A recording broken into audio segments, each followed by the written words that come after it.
Hi, this is Phil, and I'm here to tell you all about the Capes and Lunatics Patreon. Don't miss out on our comic book creator interviews, including our monthly Chichester chats with comic book legend D.G. Chichester, superhero movie brackets in our search for the worst comic book movie of all time, and many, many more specials, all completely uncensored. Access starts for $3 a month, full video when you pledge $5 a month. Check out the link in our show notes or go to patreon.com/CapesandLunatics. Hope to see you there.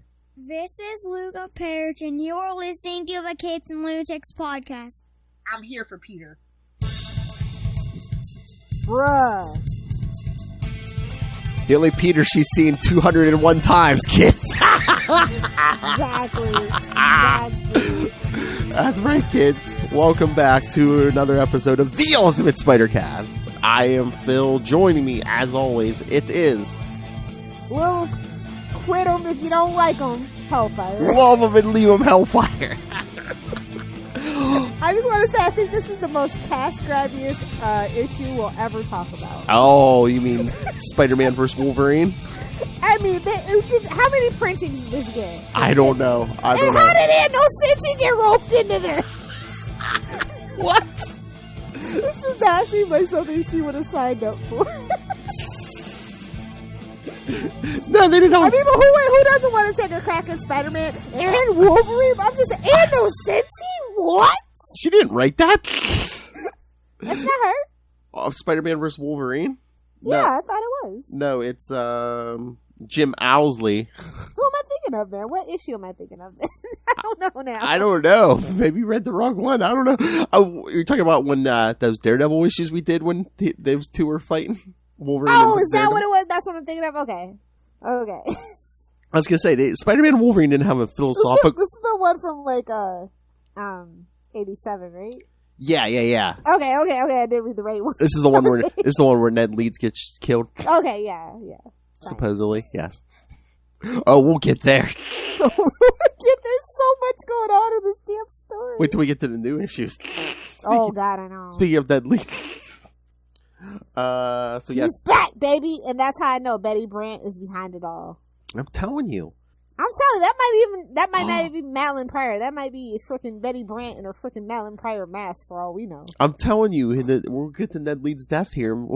Can you imagine if they revealed it was Betty trying to kill him?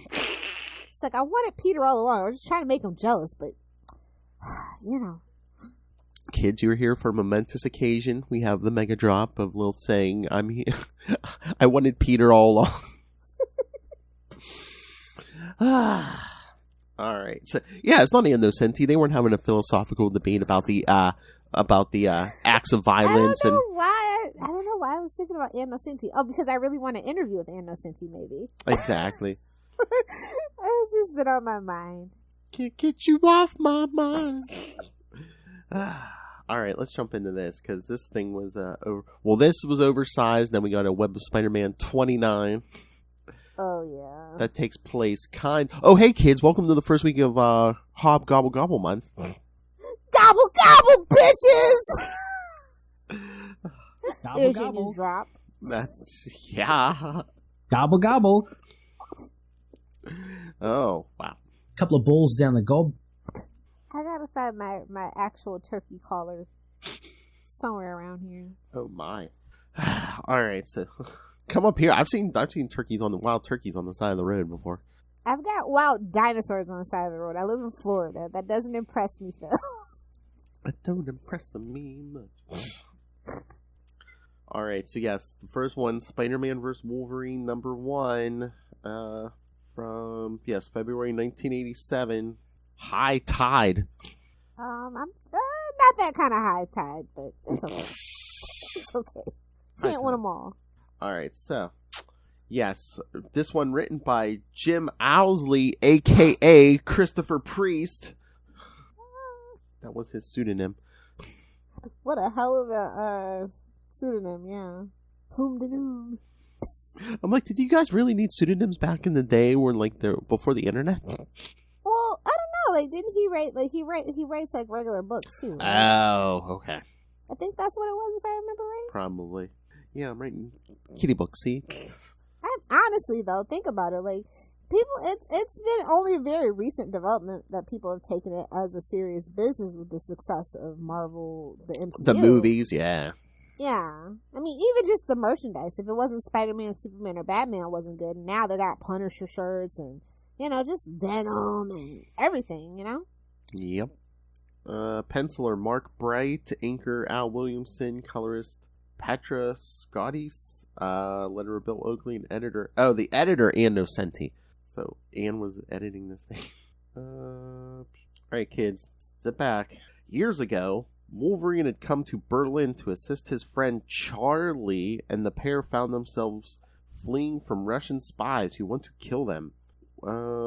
With Charlie, whose real name is Charlemagne, injured, Wolverine has to face the mob of spies alone.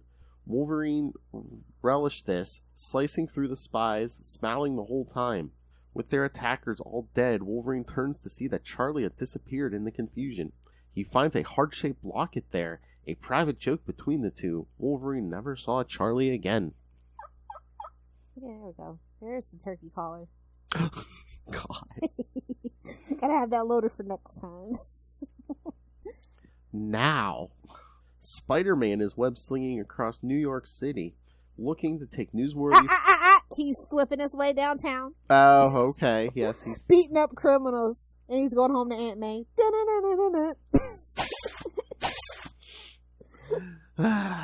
Yep. Tapping my way downtown. Suddenly, Spider-Man witnesses a teenage girl screaming, what else is new, while running down the street. He also notices a woman who is dressed too fancy for such a rough neighborhood, but ignores her to see what is wrong with the teen. And that's where he made his first mistake. Exactly. The youth is upset about Sophie and Bert, owners of a local grocery store. Spider-Man swings down there to see what's wrong and discovers that both have been killed with gunshots to the head. There's been a murder! In New York City! Spider-Man takes photos of the grisly scene and heads back to the Daily Bugle. Changing back. Damn, he's a tabloid. That's a tabloid picture, jeez. I know.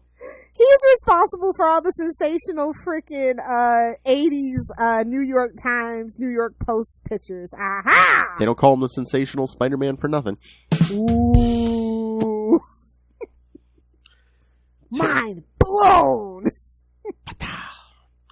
Changing back to Peter Parker, he is surprised when Kate Cushing buys his pictures without her usual critique of his style. Didn't she? I think she did critique. She was like, "Oh, these are great. How did you take these? Usually they're all blurry, like you stuck it to the side of a wall or something." Exactly. J. Jonah Jameson then pulls Peter aside, intending to send him on an assignment for Now magazine. Not tomorrow. Not yesterday. Now! They are interrupted by Ned Leeds, who needs to talk to Jameson right away. This allows Peter to slip away as he is running late for dinner at his Aunt May's house. I was just joking about making his way down to Aunt May's house. There we go. There it is. However, when he arrives at Aunt May's home, dinner is already over with. He spends some time with his aunt and her boarders for a while before he and Mary Jane are sent off to enjoy the evening together. Nathan. You kids have fun. Listen, nobody at Marvel named Nathan. No good can come of that. That's all I'm saying. Cable would like to have a word with you, ma'am. Exactly my point. Oh, burn! How dare He's you? bad news. Oh, please, you'll take Cable all day over Nate Gray. I mean, it's negligible at this point. They're both made so many bad decisions, and don't even get me started on Young Cable, which I absolutely loathed every second of. I heard it doesn't do as good in the ratings as regular Cable. Haha. The couple catches a movie in Times Square. Whoa. Yeah, in the 80s? That ain't no Disney afternoon. Mary Jane's like, I want to see one of those Times Square movies. I mean, honestly though, Mary Jane's the type. She's the type. She likes to purge. She likes to have fun. She likes to experiment. That's why we love Mary Jane. She's a model. She ain't a model for nothing. She was saying. the only female in that theater, huh? I hope she checked where she was sitting. Oh. Hope it's going somewhere nice.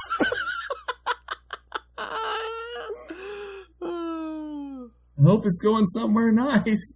They aren't even attempting to enter our orifices. Oh, Anyway. they're attempting, but they're getting that sticky web fluid in their face. I was already on the seat. I don't mean from Peter. As they leave the theater, Peter's spider sense begins going off, and he warns Mary Jane to run for cover.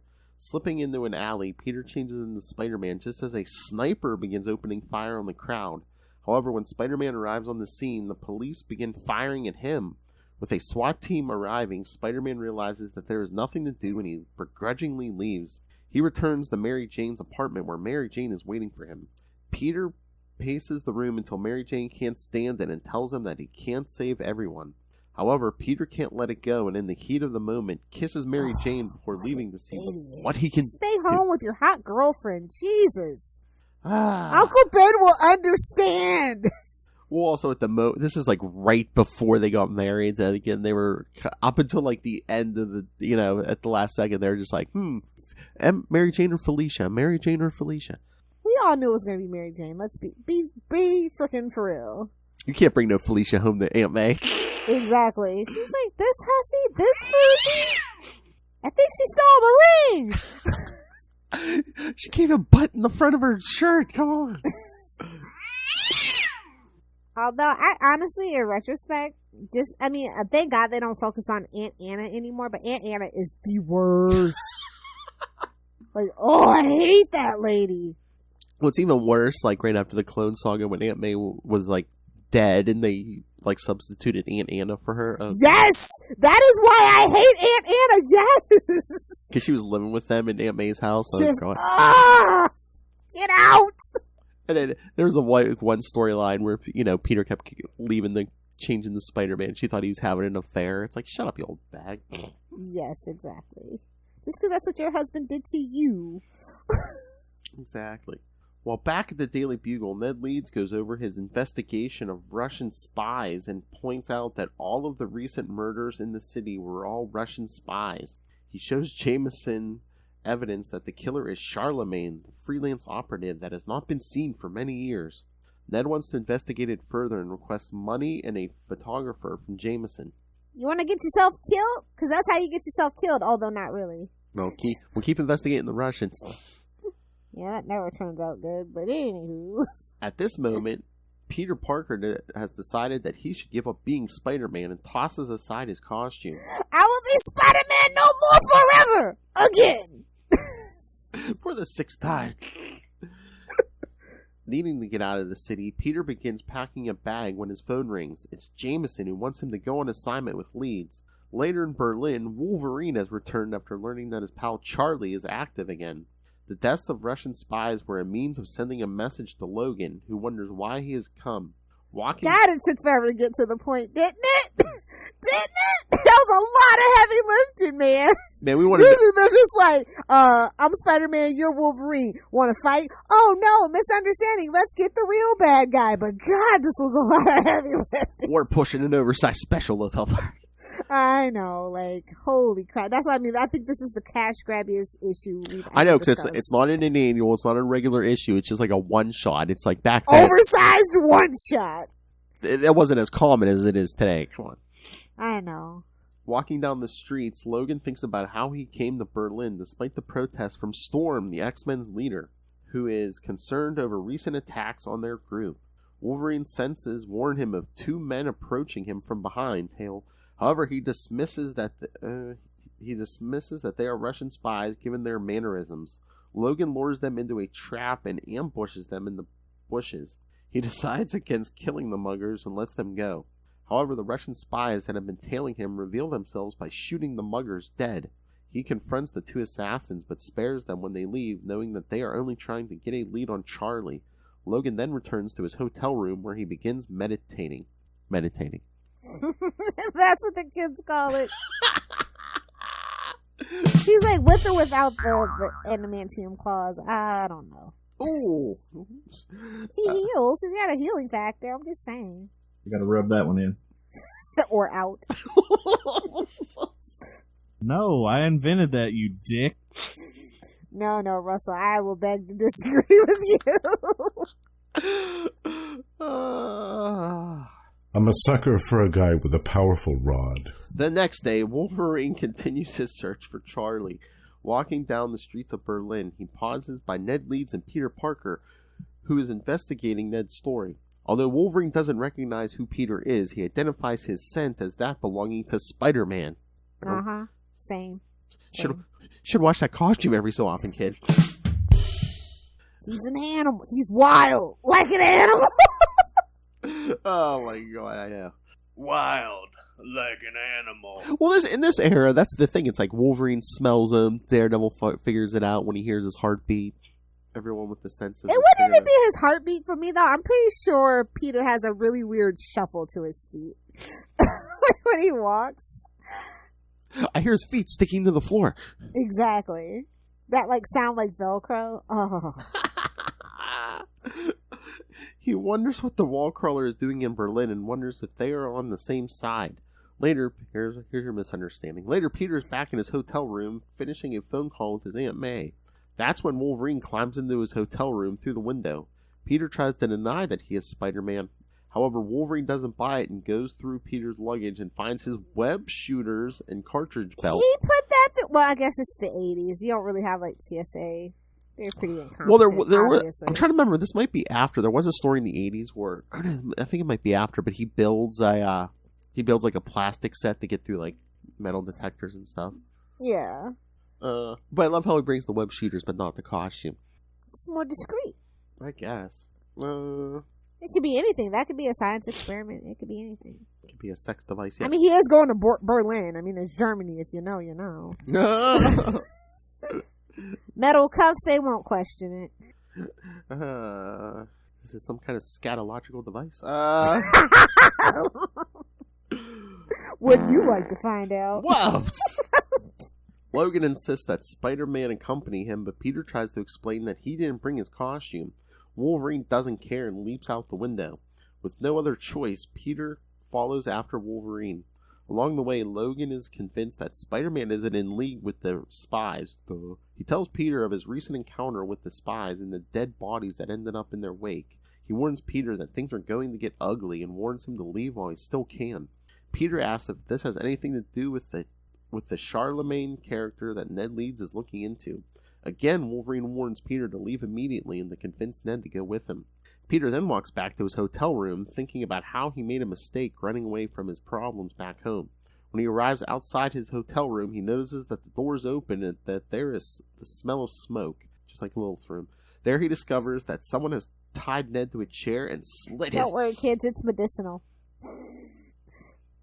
Yes, for her glaucoma. Arthritis, babes. Arthritis. Oh, okay, I'm sorry. But yeah, someone has tied Ned to a chair and slit his throat. As you should. As you should. Ooh. Why, just because he picked the wrong woman to marry?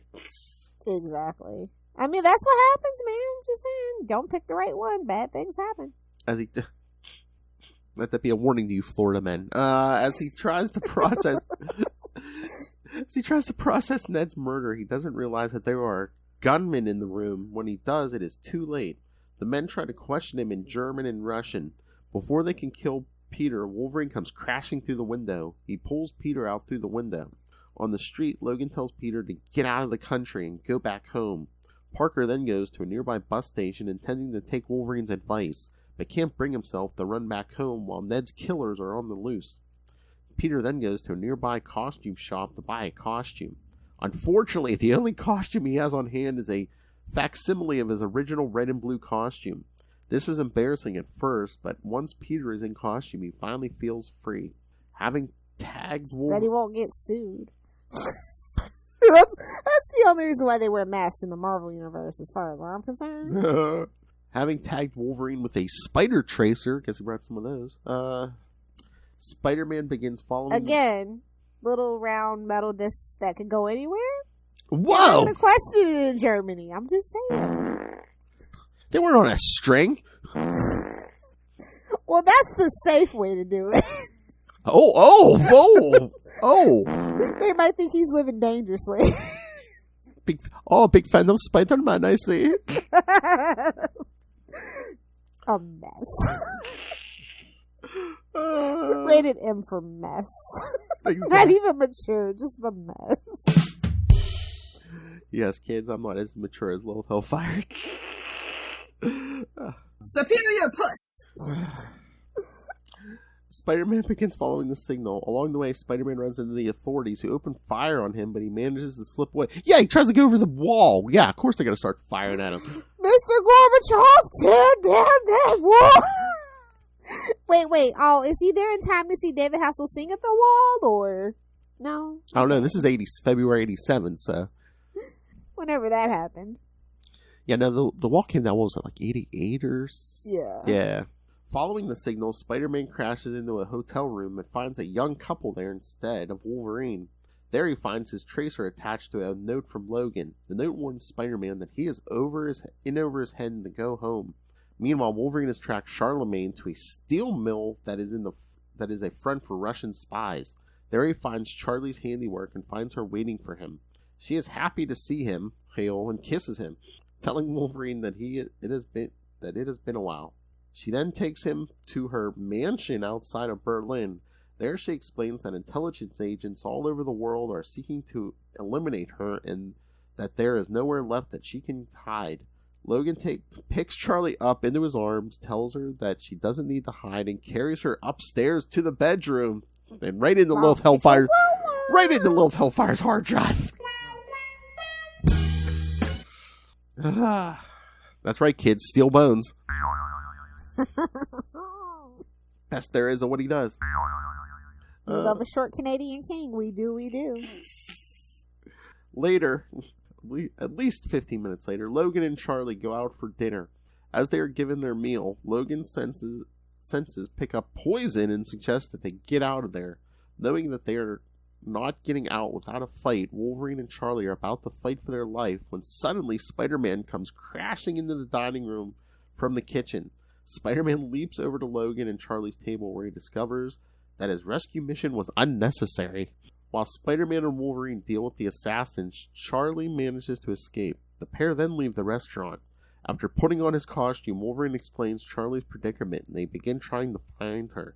The pair crash through another Russian spy front, and after incapacitating the guards, they discover that Charlie had already been there and killed more of her would-be assassins. Wolverine has grown more concerned and tells Spider-Man that they need to find her before it's too late. Spider-Man, however, feels ineffectual and wonders why he is getting involved with killers who are killing each other. However, he reminds himself that he needs to avenge Ned Leeds' death. The pair begin crashing more spy fronts, but every time they arrive too late to stop Charlie. Wolverine becomes fed up and blames Spider-Man for his interference, preventing him from stopping Charlie. Charlie. I was gonna say, man, we keep saying that name too many times. We're doing me now? Wolverine took Charlie to bed. Wait. Wolverine took Charlie to bed. Why don't you sex me up?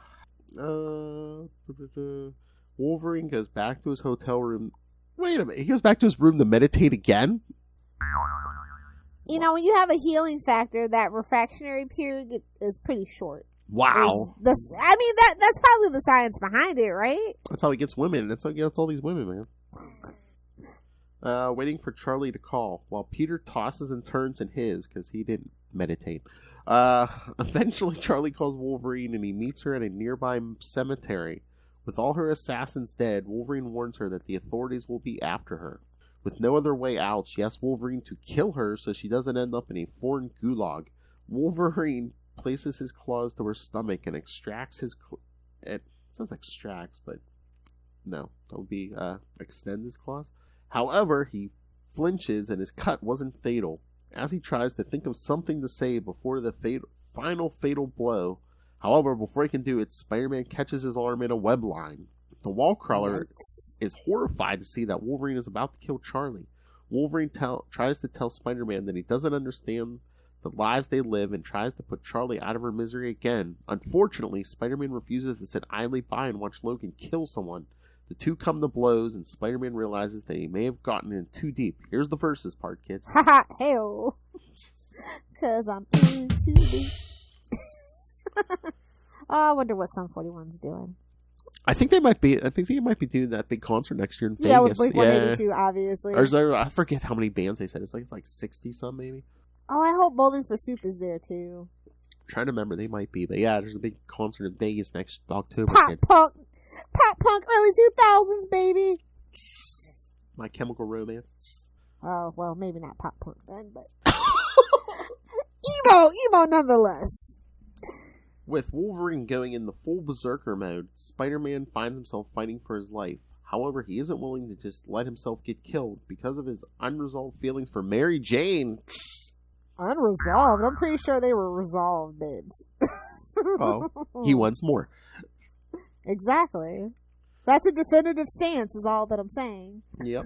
Spider-Man lays in the Wolverine and manages to get a number of powerful blows. Hail. Wolverine manages... I'm going to need that as a drop. You can't just glide past that, Phil. A number of powerful blows. That'll be for when Justin shows up. Hey-oh! Whoa. That'll be his introduction. Boy, that We Are the Night 100 is going to be lit. Cock-a-doodle-doo. At least I will be. Cock-a-doodle-doo.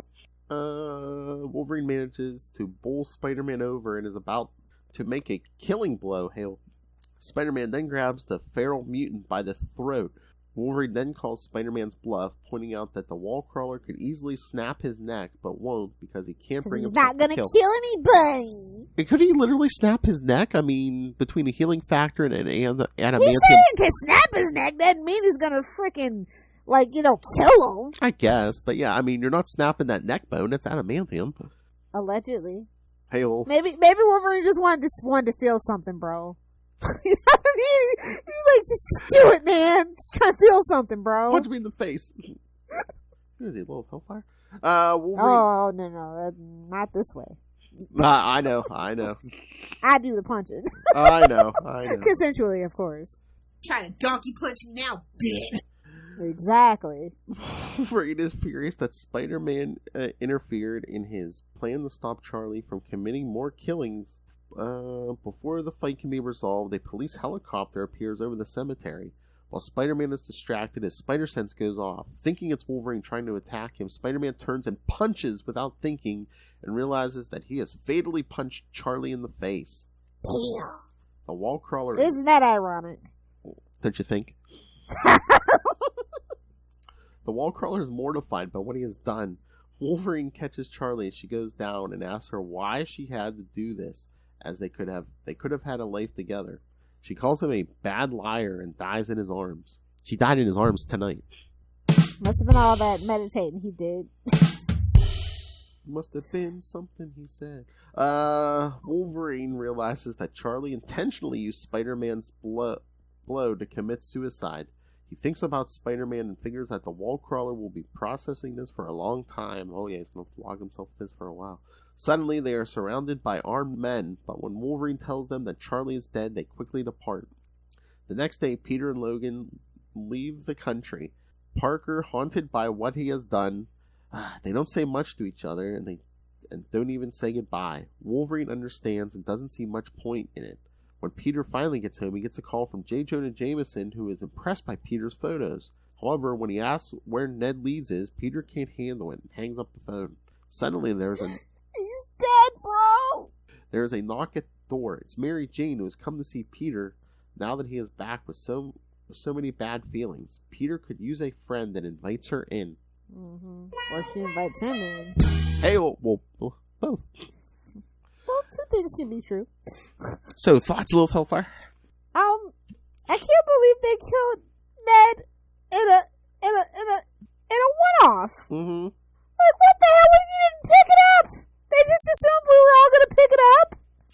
It was just like, I'm trying to remember. I think they were scrambling at the last minute because Ned wasn't going to be the hobgoblin, but did they tie this in to say, oh yeah, no, he didn't get killed by spies. No, he got killed by the foreigner because he was the hobgoblin because Macendale was... Yeah, that's what I mean. I'm just like, just an absolute mess. Macendale was too much of a to do it to kill him himself, so he hires the foreigner.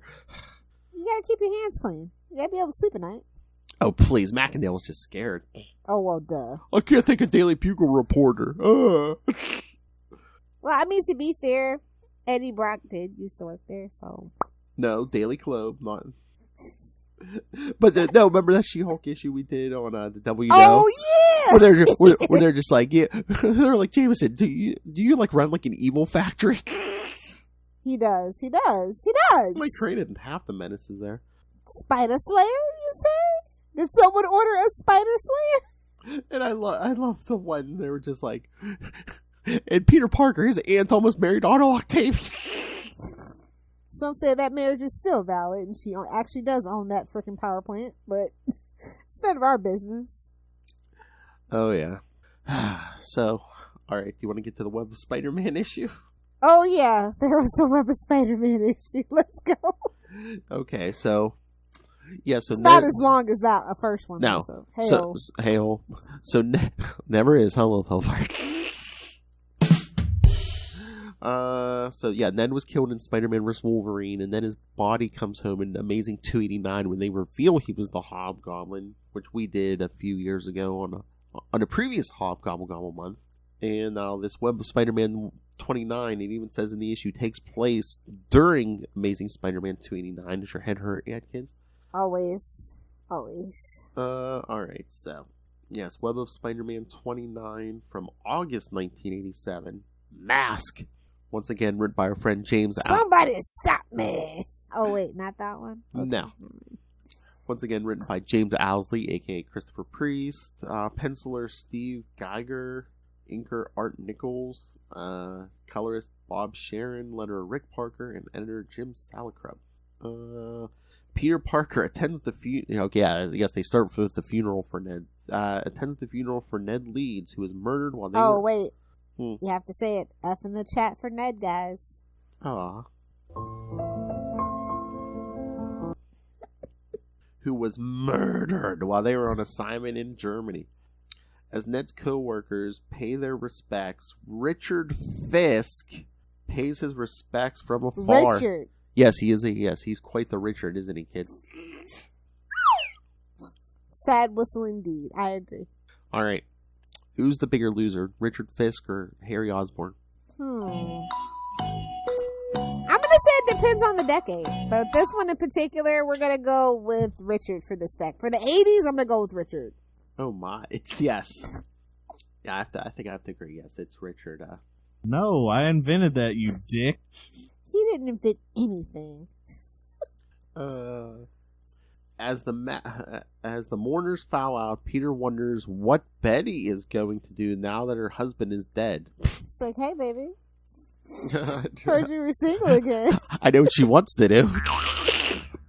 She's like, can't you give a grieving widow a little bit of your time? Oh, my. And by time, I mean tip. What'd you say, tip?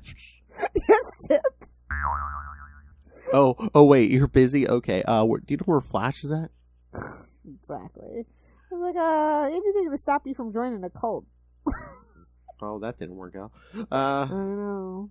Peter wonders... Oh, stay tuned for January, kids. Yeah, Peter wonders what Betty's going to do now that her husband is dead and blames himself for leaving Ned alone to get killed. As you should. That is actually an earned floating head of guilt. Was he going to be in the same room with them? Don't judge them. When the boys are away, they will play. Pour out them spider tracers. With everyone else gone, Richard Fisk approaches Ned's coffin to leave a rose. Oh, what a loser! Kiss from a rose on the grave. Exactly. What is this? Seal, you got some explaining to do, mister. What is this, 1995? Oh my god. Tangentially speaking about Seal, did you see Heidi Klum did like a recent photo shoot? Her and her 18-year-old daughter both in lingerie together. Oh, she's German. You know, what are you going to do? Man, the Germans really taking a hit this episode. Well, I can't really go in on the Russians right now, so... No. Well, yeah, Richard leaves a rose. He is caught in the act by Joey Mercado and Lance Bannon. Oh, a bunch of, this whole you know Ned was a loser because only losers are at his funeral. Like, God! Oh, stay tuned for December, kids. Lance is going to get his. Yeah, yeah, he is. Who asked him to why the son of the Kingpin is here to pay his respects. Fisk tells them to stay out of his business and runs to his car where his friend Alfredo and Dinah are waiting for him. Would it have been funny if one of their names was Chicken and it was Chicken Alfredo? I'm hungry. Anyway. Cock-a-doodle-doo! Exactly. Phil gets me. Alfredo points out that it's hardly a surprise that the press are asking difficult questions. He decides to tell Dinah about his connection to Ned Leeds. He explains that Ned Leeds was really the Hobgoblin, sure, and that they both worked together to try and Where were the breadcrumbs? I mean, we're just taking their word for it, bro. Like, really? Well, I mean, once Roger Stern comes back, this is what Richard believed, but meanwhile Ned was a brainwashed pawn of Exactly. Allegedly. Like I said. Show me the panels! Exactly. To try and overthrow his father's criminal empire, realizing that there are a number of loose ends that could reveal his plans and calls his assistants to set things in motion. Meanwhile, Peter stops at a payphone to call Mary Jane and Oh, what? Yeah, 87 kids. I'm at a payphone. That song was way, way out of date, but we'll leave it alone. I guess if he was like Mexico or something, maybe. They still have payphones down there, so. So call Mary Jane and ask if he can come over.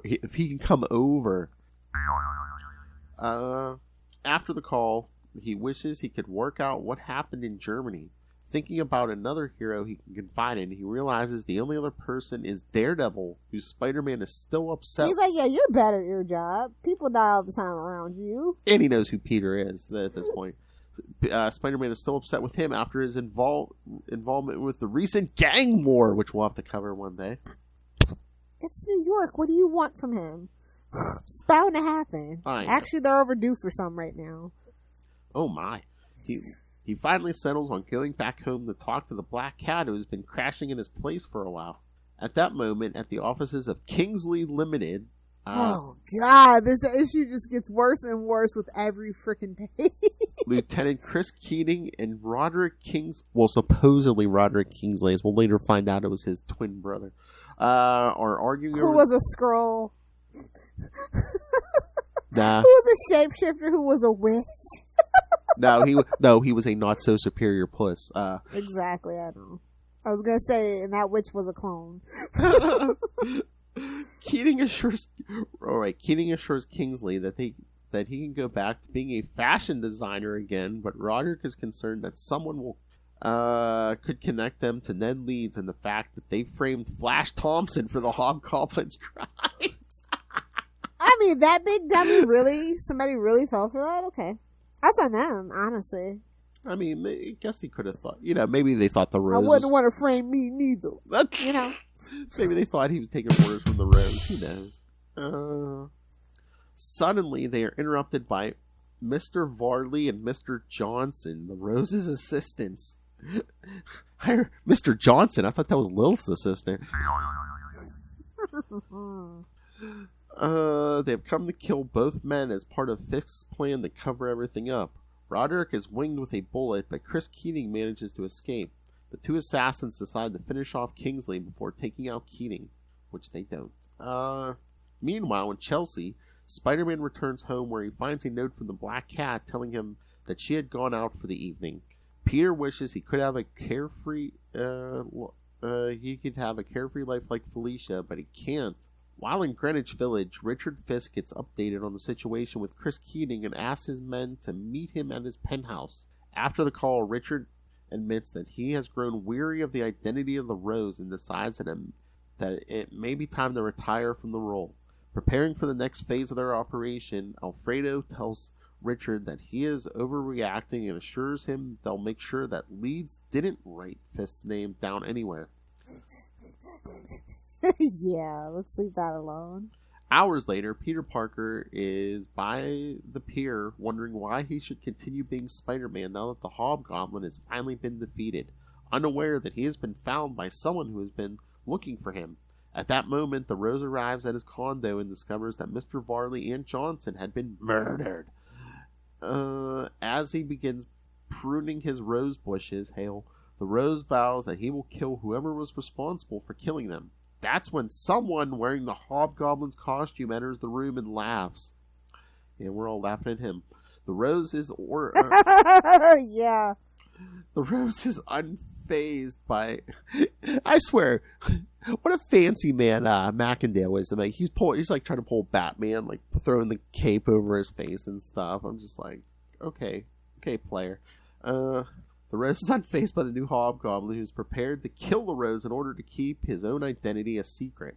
However, the Rose tells this usurper that the Kingpin has a file that reveals everything and that it has been given to Spider-Man in Amazing 289.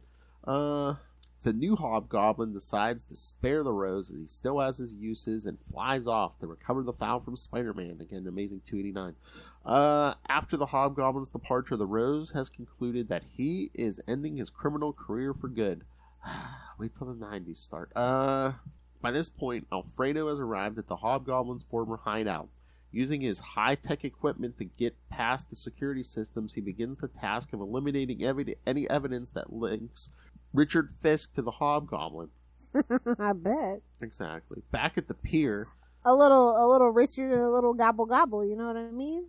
Goes hand in hand, or other things. Gobble Gobble. A big unit. I doubt that they're giving Big D energy. Sucking the life force. Hey, back at the pier, Peter has decided that he's going to give up being Spider-Man when his thoughts are interrupted by Wolverine. That's right, kids, he's back if you didn't look at the cover. You think they were going to let that opportunity to pass up to put him all big on the cover? No. The feral mutant has come looking for Parker in order to settle things. However, the conversation is interrupted by a mugger who threatens them with violence. Wolverine extracts his claws, prompting the mugger's fellow gang members to come out of the woodwork. With a brawl about to start, Peter thinks that he can't deal with the situation. At that moment, Alfredo confirms that there is no incriminating evidence connecting Richard to the Rose's crimes, but is interrupted by the new Hobgoblin. While Wolverine fights with the gang members, Peter is doing nothing to fight back. This leaves Logan to deal with the gang members by himself. As Alfredo tries to flee the Hobgoblin, Wolverine forces the gang members to flee. The X-Man then tells Peter to come with him to round them up, but Peter refuses, telling the mutant that he has decided to stop being Spider-Man. Wolverine doesn't buy this, using his claws to cut open Peter's shirt, revealing his Spider-Man costume underneath to prove the point. Not getting through to Peter, Wolverine runs off to catch up with the muggers. As Alfredo flies in his sports car, Wolverine has changed in the costume and waits for the gang, who have regrouped and returned with more members. However, before they can start shooting at Wolverine, their weapons are webbed up by Spider-Man, just as Wolverine expected. Alfredo narrowly avoids the Hobgoblin's pumpkin bombs and calls Richard to tell him what is happening. Damn pumpkin bombs. Couple of balls so down the lame. gob. I know. Exactly. Couple of balls I've down the never gob. cared for them. That's that's Norman's stupid shtick. Couple of balls down the gob. Yeah. Or taking one to the chest, you know. Hey-oh. Let's see. Pumpkin bombs, yes. It calls Richard to tell him what is happening. By that time, Spider-Man and Wolverine have finished rounding up the gang members when suddenly the Arranger pulls up in his limo. He tells Spider-Man that the Kingpin would like to see him when suddenly Alfredo's sports car speeds by with the Hobgoblin not far behind. This prompts Spider-Man and Wolverine follow after him. Ultimately, the chase ends when the Hobgoblin blows out of Alfredo's tires, causing his car to uncontrollably swerve into the pier. Hearing this over the phone completely devastates Richard, who thinks Alfredo is dead. However, Spider-Man leaps into the water and pulls him to safety. Unfortunately, while the wall crawler was doing so, the Hobgoblin manages to escape. Later, Wolverine tells Spider-Man what he came to tell him, that the masked hero shouldn't blame himself for the deaths of Charlie and Ned Leeds in Germany. He tells the wall crawler to let go of his guild as he has too much to live for. At that moment, Richard Fisk thinks every one of his friends are dead and flees down the street, wondering what kind of monster he has become. The same old monster he's always been? Yeah. Like, what? Oh, yes, in sliding time, because he says they went to West Berlin, so sliding time, kids. Hate that damn sliding time scale, but what are you going to do? Oh, yes, kids. And Richard Fisk is being deceived here. As revealed in Spider-Man Hobgoblin Lives, the Hobgoblin was actually Roderick Kingsley. Deciding to take the backseat to his criminal activities, he brainwashed Ned Leeds into thinking he was actually the Hobgoblin. The Hobgoblin and the Rose have been working together since Amazing Spider-Man 258. Yeah, the whole gang war was 280. Amazing Spider-Man 284 through 288. Oh, God. Unnecessary. I'm just saying. Want to watch a movie about gangs in New York? Watch Gangs in New York. Oh, God. This gets so much more worse. Nothing here is what it seems. First of all, neither of these men are who they appear to be. This is not Chris Keating, but the foreigner in disguise. The foreigner killed the real Keating and took his place as revealed in Peter Parker, the Spectacular Spider-Man 129. Likewise, this is not Roderick Kingsley, but his brother Daniel, who has been posing as Roderick on occasion to hide the fact that Roderick is the real Hobgoblin. It's like a game of 3-card Monty. I know! What I mean? Two imposters! Boom, boom, boom, boom. Let's shuffle the cards here. Two imposters talking to each other. Neither one probably... Will anybody who is not a clone, a twin, an impersonator, please stand up? Can you imagine? It's just like two imposters. Neither one probably knows the other's an imposter. I can't hear you over this rubber mask. And Daniel's like twin brother just with a toupee. So it's just like... Flapping in the wind. Exactly. Oh, and again, sliding time. Yeah, Alfredo was on a car phone. They're all car phones now. Exactly. Dang, those things used to be really expensive, too. Mm-hmm. Heck yeah. So were VCRs back in the day, Love Hellfire. Oh, I'm slightly too young to remember that, but I do know that the Betamax that we had cost a lot. Compared to a regular VCR. I think VHS and Betamax, they were all like hundreds of dollars, I believe. Hell, DVDs were hundreds. Blu-rays were hundreds when they first came out. Now they're like, they can't even give them away because of like Chrome sticks and stuff built into the TV now, or your gaming console, like technology, man. And I never had them, but I remember, I hear Rob Southgate talking every so often about Laserdisc. Laserdisc? Oh, don't even get me started on Laserdiscs. I never had one. Our school had them, and then I was like, let's check them out. And I got a few, and they were all really expensive. They were mostly horror movies, because that was just the best way, the highest quality you could actually watch horror movies on. Yes. If you're into the gore like I am, so yeah. Back in the day. Laser discs. Laser. Finally, good. Can we get to the new stuff? Yes. These stories were... Well, this one actually I liked better than the oversized cap. Oh, you like the web better? Yeah, I don't know why. It's just, I think because just the hilarity of it all. The layers of, of just like, wait a minute, we gotta backtrack. Wait a minute. Poor to Robert Downey Jr. I'm a guy impersonating a guy. I'm a dude impersonating, pretend to be a dude playing another dude. Exactly. I know. It's an enigma wrapped in a riddle.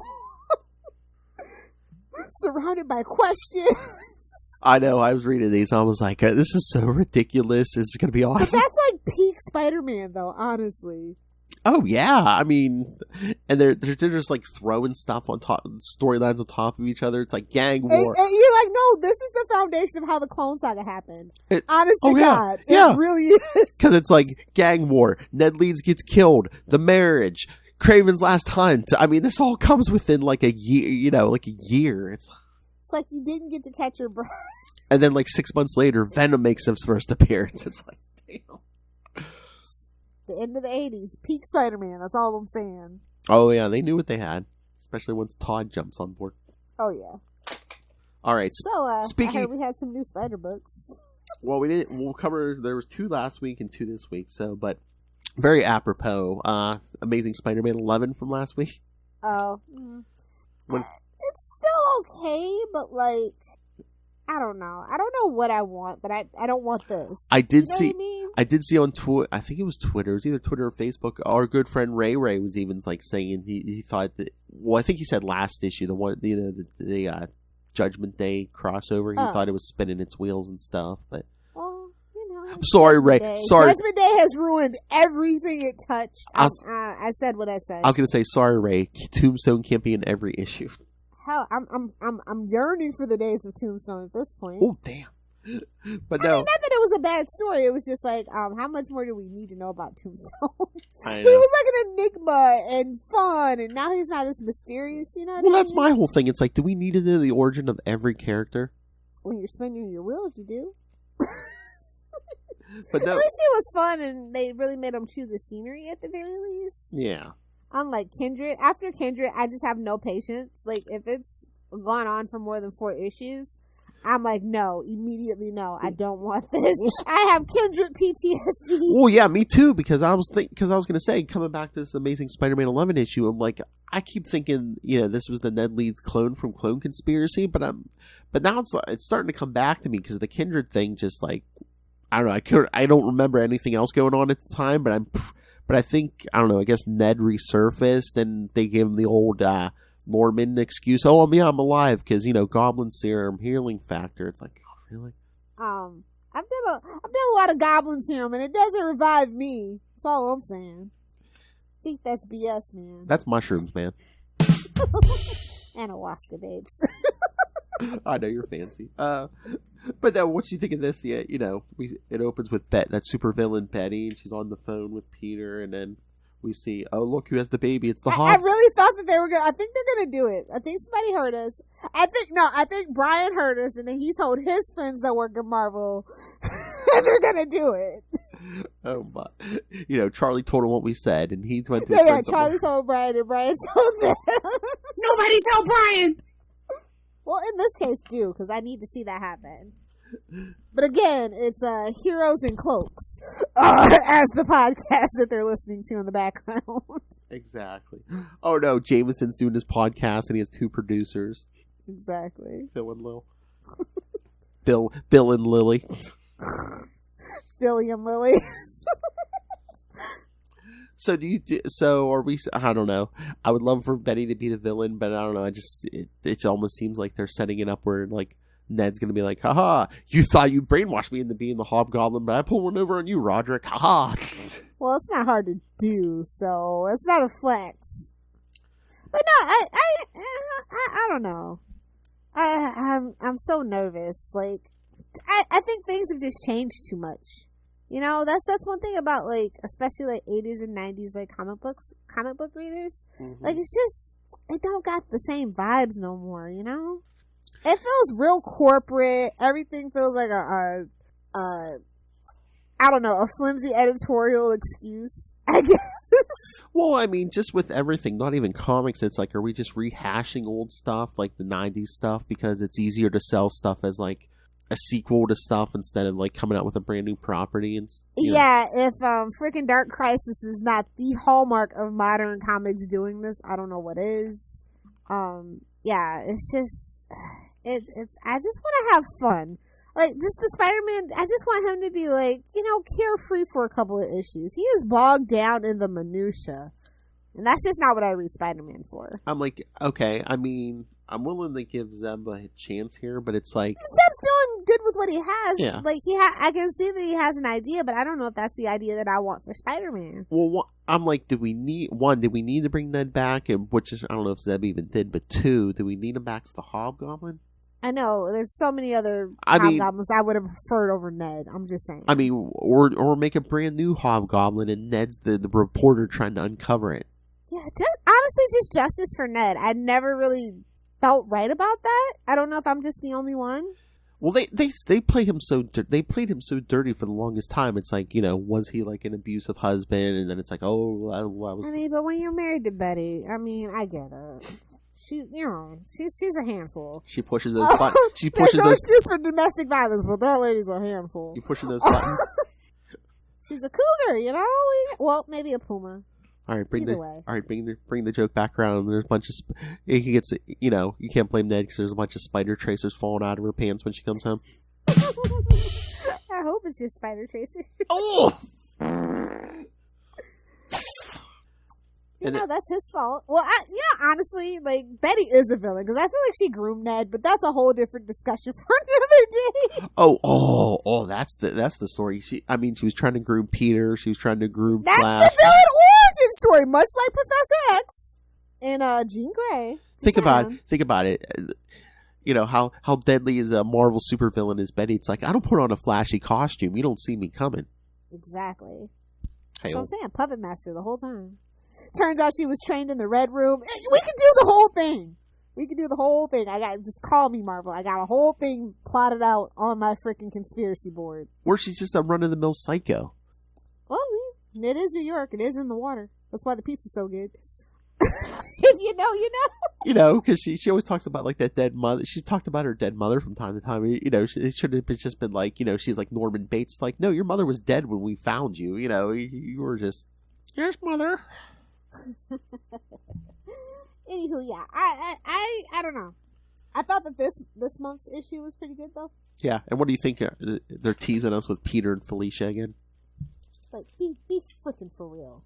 Be freaking for real, people. Not gonna happen. No, they can both do better. Like, Felicia is, much like Catwoman, is so much better without people bogging her down. Even the Silver, like, I like her dynamic with Silver Fox, but I like her with Iron Man and the Iron Cat suit and everything. But literally, I just love when Felicia is on the prowl by herself, just being Felicia. Oh, we're getting that Black Cat Mary Jane book too. That's gonna be interesting. I don't know. I wonder what the dynamic is gonna be. Like, do we know the setup for it? All we know is it takes place during Dark Web. That's all I. At least the. They're like, we dodged a bullet on that one every issue, probably. at least the first couple issues, I believe, are in Dark Web crossover. Yes. Oh, okay. All right. We'll see how that goes. But and Jeb is doing it, right? If it's not him, I don't know, but I don't know if they announced it, but I'd say it's a safe bet that it's yeah. Okay, as long as it's him, I'll give it a chance. Yeah. I'm not taking a look. Listen, I'm not taking a risk on new writers anymore. I'm sorry, I'm just not doing it. I would assume that's probably a safe bet, but yes, kids, friend of the show, Jed McKay. Moon Knight, a guy who runs around in a white outfit, relieving people of their facial features. Among other things. Yeah, no, I mean, the Spider-Verse is getting to be a bit much. I think we need to do what we did with Superman, kill everybody, Venom included. Just get it out of there. Miles, go back to your own universe. Like, I'm over it. Speaking of Venom, what do you think, Venom 11? Boo? This is not the Venom I signed up for. Yeah, you know what? I like the thought, like the premise of the story, but not somebody else. But yeah, not for Venom. Yes. Ow! Why are we watering down Venom all of a sudden? What the hell is happening here? It's like he makes two good, sort of okay movies, and now he has to be family friendly. F that, man. Well, again, if you know, Deadpool can be rated R in a Disney movie, we can leave Venom the hell alone and let Venom be Venom. I know, a character's around too long, and they, you either die, It's the Harley Quinn creep. Yeah, I know. You either die an anti-hero, or you live long enough to become a Disney princess. Yeah. Yep. I mean, it's okay, but like I said, why are they doing that with Venom of all characters? Oh, did you see? I mean, you said it's not going to happen, but I guess when they reboot Miles #1 in December, supposedly he's getting a new arch enemy. Good, because the other one sucked. What really arch enemies did he have? I mean, the Vulture, I guess. We didn't count that. Because he was banging the granddaughter? Yeah. Oh. That's my point. That's as close as we get. I guess. His family? I don't know. As arch enemies? I mean, they put a lot of stress on the kid. Go to that school. Yeah, I know. Just let the kid be. Sometimes, like, honestly, when you put your kids in gifted programs, sometimes it's not going to work out the way you think it's going to work out. Just saying. Sometimes you just got to let a kid, even if they're a genius, be a kid. That's right. All right, on to this week. Did you read Deadly Neighborhood Spider-Man #1? I did. This was the book I've been most excited for a while.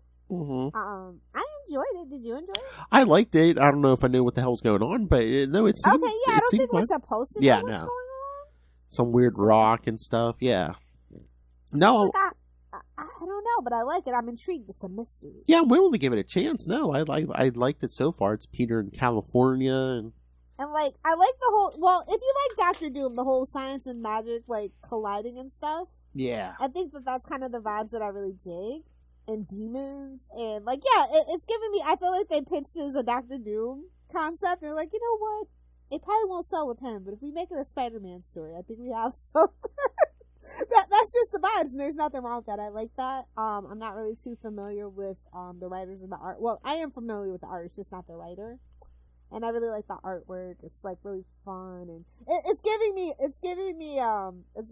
Toby vibes. So like kind of punk and edgy, but like not in a cringe way. So yeah, like I said, it's intrigued me. I'm here for the rest of it. I forget how many issues. It's probably 5. That seems to be their magic number these days. 5. yeah.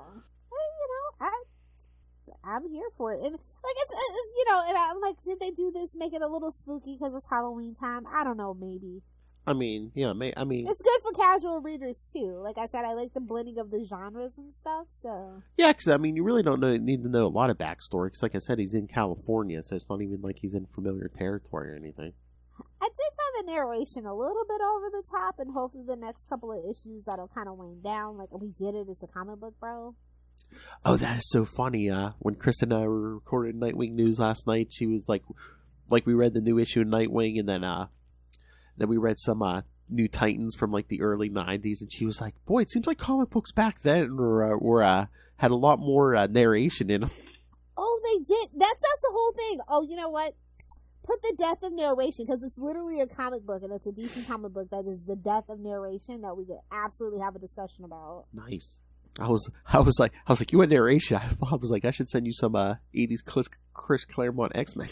Oh my god! You almost couldn't see the art sometimes. The art is good. Like, oh, you get to work with Claremont. Oh man, nobody's gonna see my artwork, man. As long as I get paid the same rate and I get to do less work, okay. No, sometimes artists really do. Especially if it's an X-Men book. Come on, be for real. Like, that's your chance to get your eyes on it. And they're like, oh, Chris, okay, I mean, all right, we'll work around it.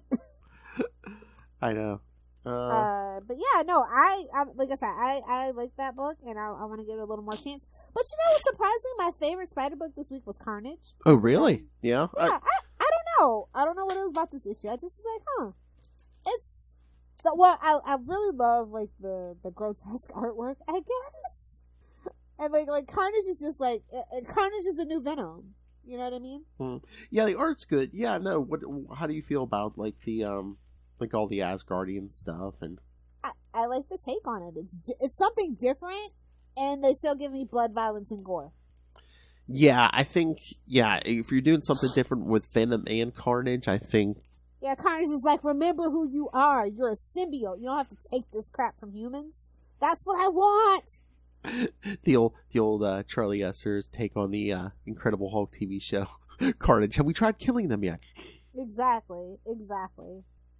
Yeah, that's what you want from the symbiotes. Like, let's just be honest. That's what made, the Carnage movie, the second Venom movie, just as good, which is, not saying a lot, but it was really literally on par with the first one. And usually sequels depreciate in value and as it goes on, but I feel like they were pretty much the same movie.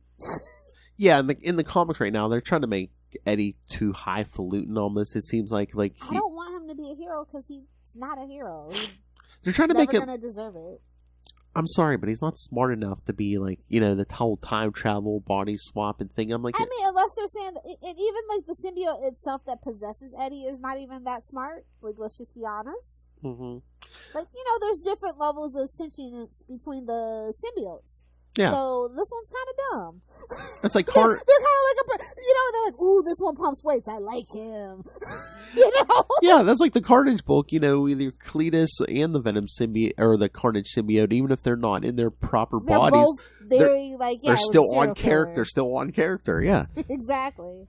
Like, I feel like they bond best with like with people that they have things in common with. So like it makes sense. So I'm just like, why are we time traveling? What are we doing? But yeah, so Carnage is just not afraid to be Carnage, and like we're doing it in a different setting, which is the setting is interesting to me, like dark elves, and there's okay, let's try that. That's still action adventure, and it makes sense to me. Yeah, I mean, I think that's the whole key over Venom, where it's like, we're doing something different, we're swapping locales, but Carnage is still Carnage.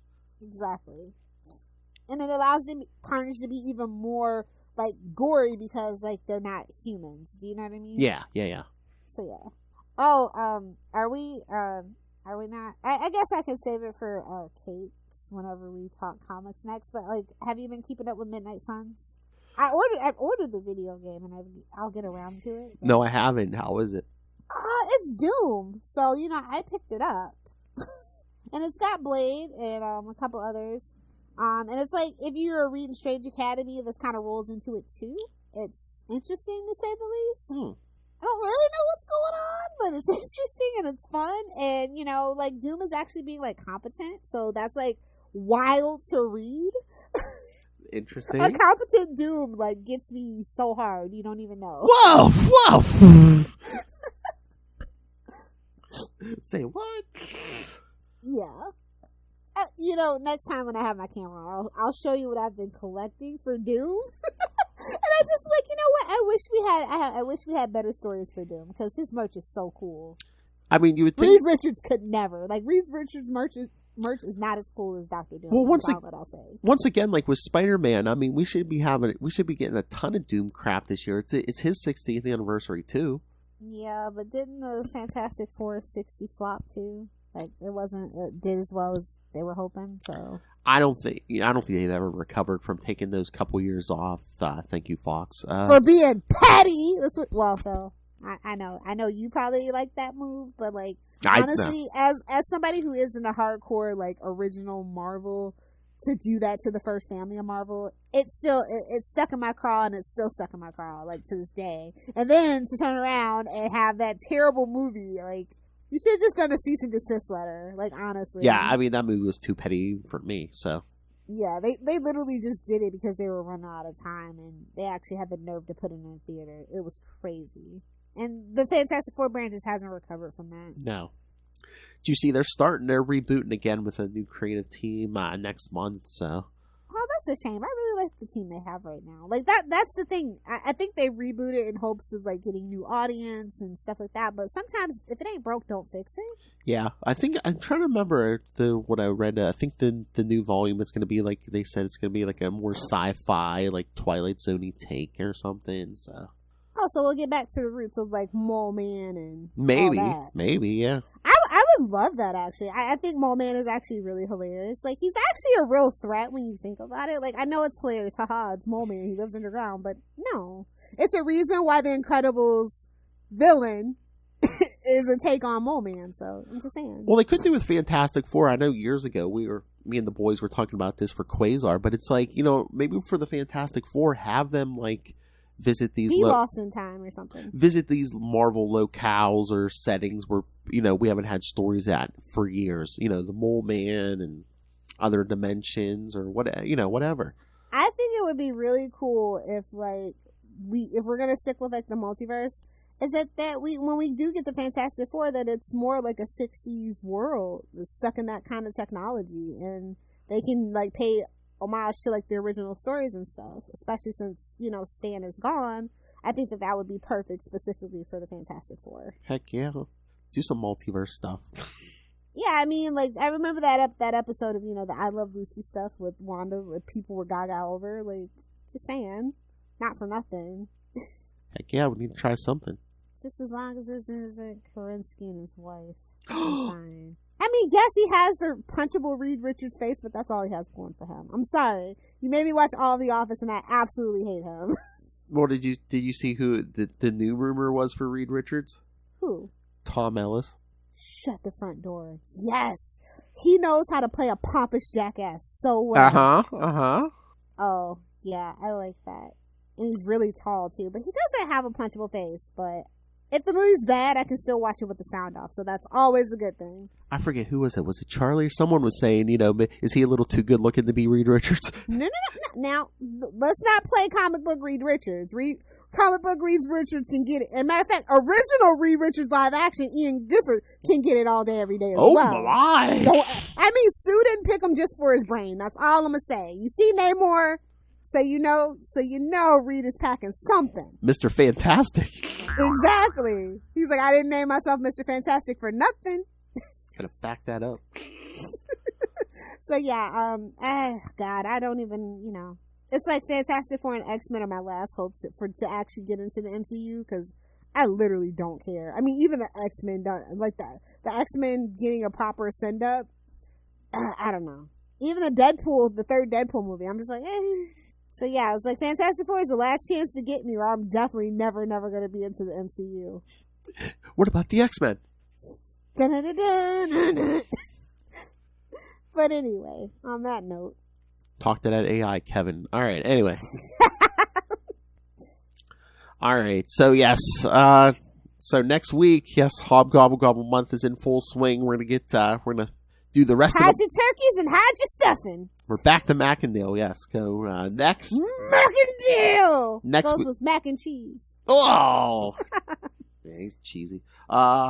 Exactly. Next week, we'll be covering Spider-Man 6 and 7 from 1990. Yes, a Todd McFarlane production. And then in 2 weeks, we'll be doing a Web of Spider-Man 84 through 89, The Name of the Rose.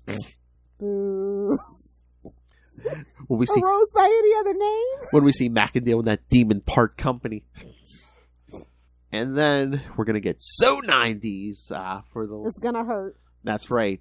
For Web of Spider, we're going to do Web of Spider-Man 95 and 96 and Spirits of Vengeance 5 and 6. That's right, kids. Ghost Rider and Johnny Blaze are going to show up. And Venom, I think. It's going to be too much to contain, bro. Ghost Rider, Johnny Blaze, and Venom. How much more? If only the Wolverine and Punisher were in there. It'd be so 90s. You might as well just have a cash register on the cover at that point. I know. You just pull the little thing and then like a penny spits out. just that gun. Here, give us your money. I mean, for all those appearances, they might as well have the comic book store owner just turn you upside down by your ankle and say, "Give me your lunch money, kid." Oh, you know what? I'm gonna have to reach out. We might have if timing works out, we might have to have a guest star for Name of the Rose because our good friend Justin, our good friend Justin and I were plotting out that project for next year. He mentioned Name of the Rose. I'm like, oh, we're doing it. So, it's happening. Oh, so if all of our friends are always welcome. So if timing allows, I'm sure Justin will probably want to jump on for Name of the Rose. The 90s. All right, kids. So yes. So send your thoughts for all the upcoming stuff. What do you think of the new Spider-Man books? I know Tombstone's not in it right now, but come on. Email us, CapesandLunatics@gmail.com, or call the voicemail 614-382-2737. That's 614-38-CAPES. And remember, you can find all things Ultimate Spider-Cast on Facebook, on Twitter. Find all the social medias for all the shows we do, Marvel, DC, and more coming next year. So follow all the social media for all our updates. The YouTube channel, everything we do gets a video. So smash it. Smash that subscribe button so you get it all. Smash it.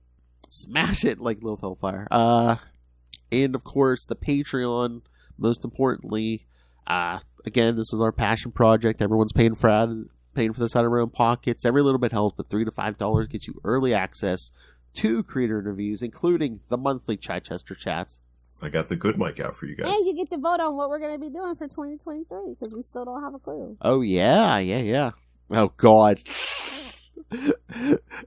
So who's going to vote? Oh, God, Ray Russell and Justin.